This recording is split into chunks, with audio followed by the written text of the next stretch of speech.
Hi everybody, my name is Dante Jayanti Muñoz Guerra and I am a student from Automotive System Engineering, and in this video I'm going to talk about the off-road.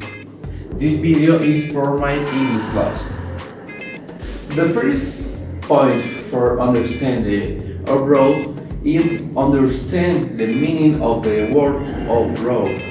What is the off-road? The off-road is the activity of driving a vehicle in untraveled roads. It's activity when you drive a vehicle in hard roads.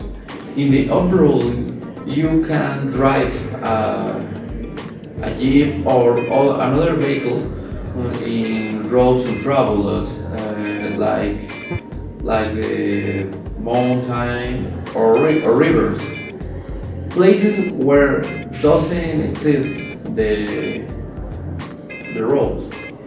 It's a principal concept of road. It's an extreme sport and exists different types of the off-road. These categories of the sport depends of the type of the road and the type of vehicle. This adventure sport is for the lovers of the iron and the adrenaline. In order to know for those cannot be raced in a conventional car. I believe this sport is an exciting sport because you can drive in places where you cannot be raced with your car.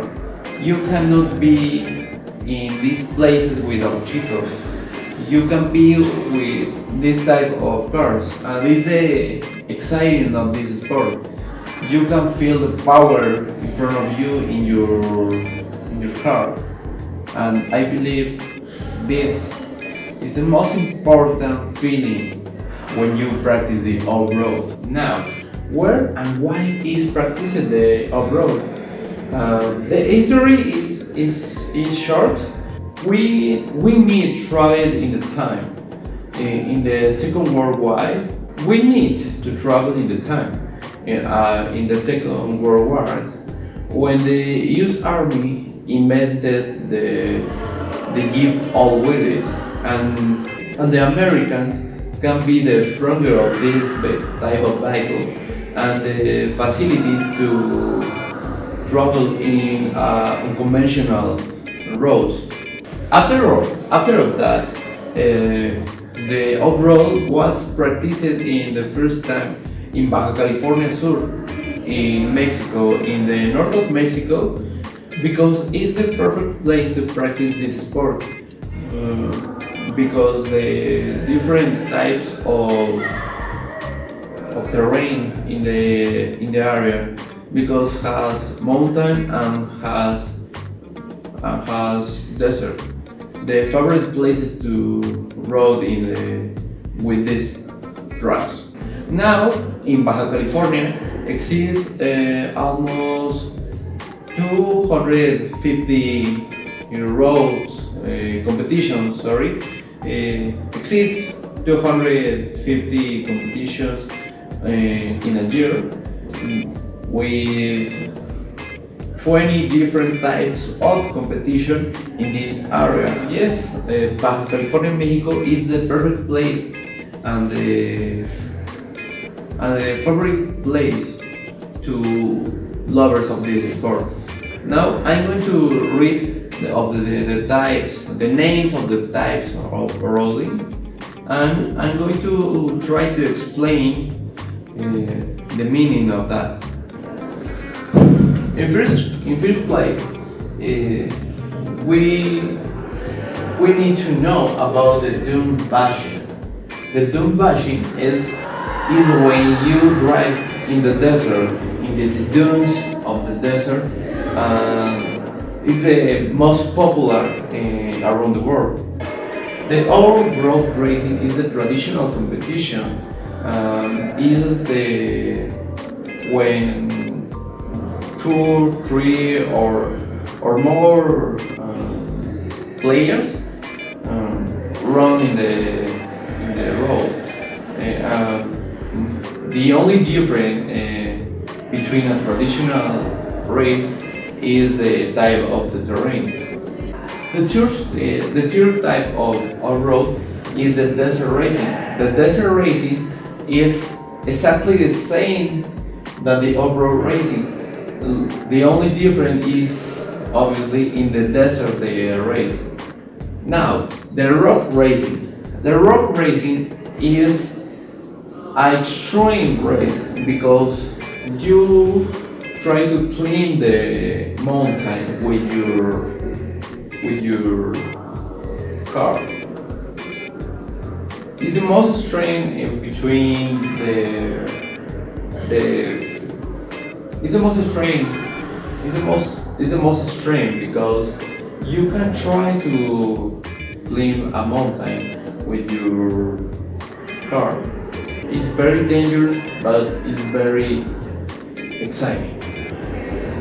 The cross country is a race when you try to travel between the forests. And the last 5 types of off-roading is basically the same. It's a race. Are races when you try to across different types of terrain. The green line and the rock riding are races in the forest. The competitive routes include races in the beach, and the modeling on the right is races in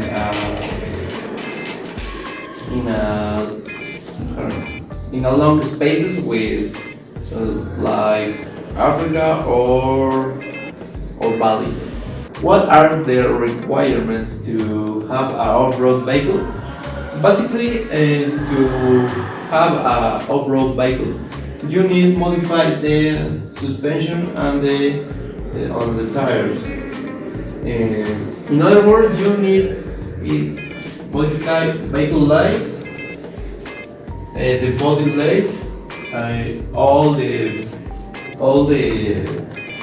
back part of the car, the suspension lift, the block lift, the shift lift, and the axle lift to be more stronger. With this modification, you have a stronger vehicle, and you can across any type of terrain.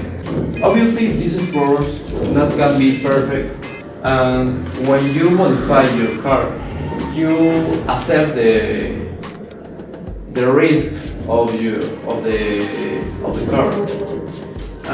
You have a lot of danger with your car, and the possible dangers for you and your car at the next. So, which cause the vehicle to be more likely to tumble in certain situations when you can obtain a lot of risk for you. Other dangers include the loss of visibility to the road because the car is more elevated. And that's it. And thank you for your attention. And have a nice day.